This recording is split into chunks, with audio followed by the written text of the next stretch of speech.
Under 19 সাফ cup champion হলো ভারত। বাংলাদেশকে তারা হারিয়ে চ্যাম্পিয়ন হয়ে গেল, বলা যেতে পারে ট্রফি ধরে রাখলো। ডিফেন্ডিং চ্যাম্পিয়নরা তারা ট্রফি ডিফেন্ড করলো।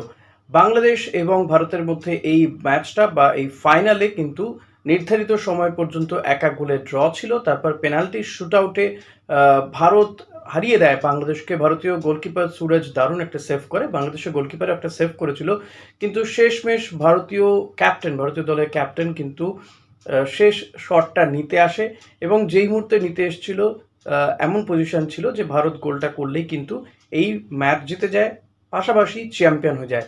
এবং গোলটা করলো অসাধারণ ভঙ্গিমায় গোল করে ম্যাচটা জিতিয়ে দিল। তবে ভারতে আজকে যে গোলটা হয়েছিল, যে গোলে ভারত এগিয়ে গিয়েছিল বাংলাদেশের বিরুদ্ধে 1-0 গোলে, গোলটাও কিন্তু অসাধারণ ছিল।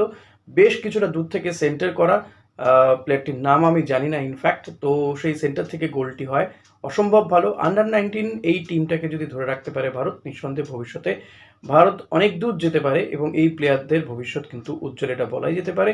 এই গোটা টুর্নামেন্টে ভারত কিন্তু একের পর এক টিমকে মাটি ধরিয়ে দিয়েছে। শ্রীলঙ্কাকে 8 গোল দিয়েছে, মালদ্বীপকে হারিয়েছে এবং শেষমেশ ফাইনালে বাংলাদেশকে হারিয়ে আন্ডার 19 সাফ কাপ টুর্নামেন্ট চ্যাম্পিয়ন হলো ভারতীয় দল।